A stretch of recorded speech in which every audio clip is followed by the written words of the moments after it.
नमस्कार दोस्तों, आज बात करने वाला हूँ जीएसटी काउंसिल की 52 मीटिंग हाइलाइट्स के बारे में। हाँ जी दोस्तों, जीएसटी काउंसिल की 52 मीटिंग हुई है जो कि 7 अक्टूबर 23 को हुई है, जहाँ पे काउंसिल ने बहुत बड़े बड़े डिसीजन लिए हैं, रिकमेंडेशन दी है, जिसके बारे में समझेंगे कि जीएसटी काउंसिल मीटिंग के अंदर क्या क्या डिसाइड किया गया, क्या क्या चेंजेस किया गया है। जीएसटी लॉ में रेट में भी चेंजेस किया गया है।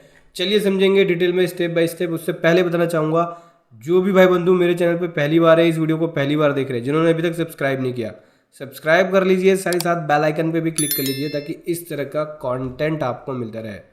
सो दोस्तों, जो जीएसटी रेट है यहाँ पे HSN कोड 1901 के अंदर जो फॉल करता है, उसका जीएसटी रेट यहाँ पे देख सकते हैं, इस प्रकार से दो रेट में किया जा रहा है। 0% जीएसटी लगेगा अगर ये जो आइटम है वो पैकेजिंग में नहीं हुआ या लेबल फॉर्म में नहीं हुआ तो 0% लगेगा, और अगर पैकेज फॉर्म में हुआ या लेबल फॉर्म में हुआ तो 5% का जीएसटी रेट लगेगा। साथ ही साथ यहाँ पे बोल रहे हैं कि 5605 के अंदर जो आइटम आते हैं, जैसे इमिटेशन जरी थ्रेड या yarn made out of metallised polyester film, इस तरह का, या प्लास्टिक फिल्म, जो कि 5605 के अंदर आते हैं, इसके ऊपर जीएसटी 5% अट्रैक्ट होगा और इसके ऊपर रिफंड भी अलाउ नहीं होगा। सर्विस की बात करें तो सर्विस के अंदर भी चेंजेस है। कुछ गवर्नमेंट सर्विसेज है, काउंसिल ने डिसाइड किया है कि इसके ऊपर जो ये गवर्नमेंट सर्विसेज होगी इसके ऊपर एग्जेम्पशन होगी।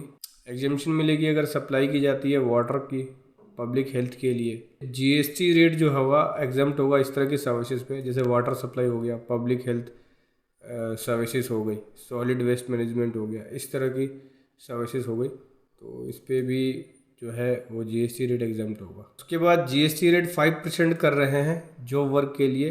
अगर यहाँ पे प्रोसेसिंग ऑफ, अगर बैरल का प्रोसेसिंग किया जा रहा है जो कि फूड से रिलेटेड आइटम है, फूड या फूड प्रोडक्ट से रिलेटेड है, ठीक है, तो इसके ऊपर जीएसटी रेट 5% होगा, ना कि 18%। उसके बाद यहाँ पे कह रहे हैं कि 1 जनवरी 22 से जीएसटी बस ट्रांसपोर्टर को जो सर्विस सप्लाई करते हैं ई कॉमर्स ऑपरेटर के थ्रू, सेक्शन 9 सब सेक्शन 5 के अंदर उनको रखा जा रहा था, लेकिन जो छोटे बस ट्रांसपोर्टर है जिनके पास 1 या 2 बस है, उनको यहाँ पे प्रॉब्लम हो रही थी, तो उन्होंने गवर्नमेंट के सामने रिप्रेजेंटेशन रखा था।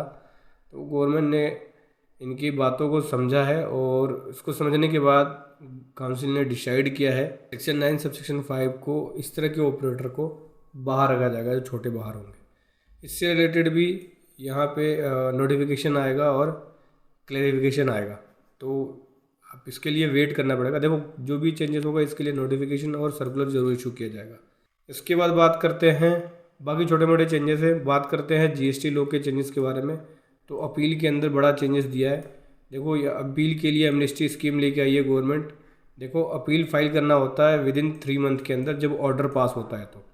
तो यहाँ पे गवर्नमेंट कह रही है कि देखो, जिन्होंने अपील फाइल नहीं किया टाइमली और जिनका टाइम लिमिट एक्सपायर हो गया है 31 मार्च 2023 तक, जिन्होंने टाइमली अपील फाइल नहीं किया उसका टाइम जो है एक्सपायर हो गया है, तो अब ऐसे पर्सन अपील फाइल कर सकते हैं। 31 जनवरी 2024 तक उनको यहाँ पे टाइम लिमिट दिया जा रहा है। इस तरह के ऑर्डर, जो भी ऑर्डर पास हुए हैं, अनफेयर ऑर्डर है, आपको लगता है भाई अपील फाइल करना है, तो आप अपील फाइल कर सकते हैं 31 जनवरी 24 तक, जो डिपार्टमेंट के द्वारा ऑर्डर पास हुए हैं।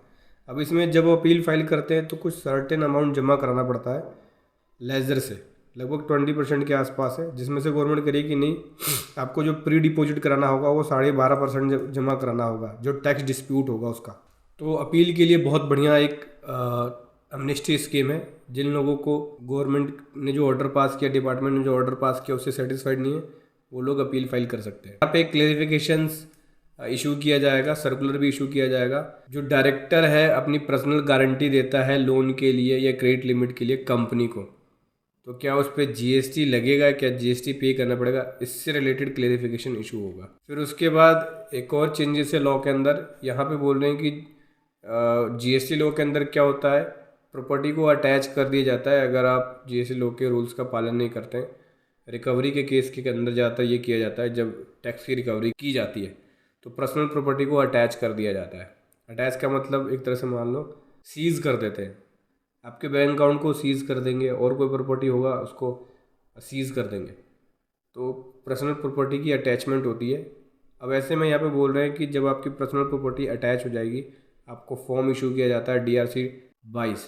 तो अब ऐसे में ऑटोमेटिक ही यहाँ पे पर्सनल प्रॉपर्टी का जो अटैच है वो हट जाएगा, एक्सपायर हो जाएगा 1 ईयर के बाद। 1 साल तक की टाइम लिमिट लगा रहे हैं। एक पर्सनल प्रॉपर्टी ऑटोमेटिक हट जाएगा बिना किसी कमिश्नर के ऑर्डर पास किए। इसके लिए कोई भी सेपरेट रिटर्न में कोई ऑर्डर की ज़रूरत नहीं पड़ेगी, ऑटोमेटिक ही रीस्टोर हो जाएगा पर्सनल प्रॉपर्टी। उसके बाद यहाँ पे क्लेरिफिकेशन दे रहे हैं कि जो सप्लाई की जाती है ट्रांसपोर्ट ऑफ गुड्स की, इंक्लूडिंग मेल कुरियर, ठीक है, location of place of supply से रिलेटेड क्लेरिफिकेशन इशू किया जाएगा। इससे रिलेटेड भी सर्कुलर इशू होगा।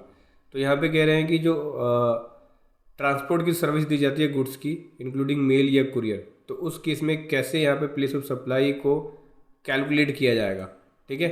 तो उससे रिलेटेड जो क्लेरिफिकेशंस है वो इशू होगा, ठीक है, सर्कुलर इशू होगा इससे रिलेटेड। ये सप्लाई ऑफ एडवर्टाइजिंग सर्विसेज है या सप्लाई ऑफ को लोकेशन सर्विस है, इन सभी से रिलेटेड सर्कुलर इशू किया जाएगा, ठीक है।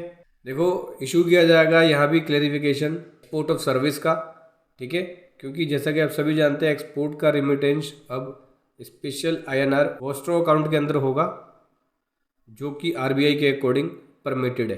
तो ऐसे में जो रिमिटेंस सर्विस का रिसीव हो रहा है उसको कैसे ट्रीट किया जाएगा। उसके बाद दोस्तों अगला अपडेट की बात करें तो यहाँ पे सप्लाई जो है अलाउ किया जा रहा है SEZ यूनिट को या डेवलपर को ऑथराइज ऑपरेशंस के लिए। IGST के अंदर रिफंड रूट के माध्यम से आप सप्लाई कर सकते हैं। रिफंड रूट के माध्यम से क्या मतलब हो गया, इसका मैं बताता हूँ। मतलब कि एक सप्लायर जो है वो SEZ यूनिट या डेवलपर को सप्लाई कर सकता है ऑथराइज ऑपरेशन के थ्रू, और IGST पेमेंट के थ्रू कर सकता है, और उसका जो रिफंड है वो भी क्लेम कर सकता है जो उसने टैक्स पे किया है, कुछ आइटम को छोड़ के, जैसे कि पान मसाला, टैबैको, गुटखा, इस तरह के आइटम को छोड़ के, ठीक है, जो कि मेंशन है नोटिफिकेशन नंबर 1/2023 के अंदर। अगला बात करें तो यहाँ पे जो चेंजेस है वो GST ट्रिब्यूनल से रिलेटेड है, GST अपील ट्रिब्यूनल से रिलेटेड है।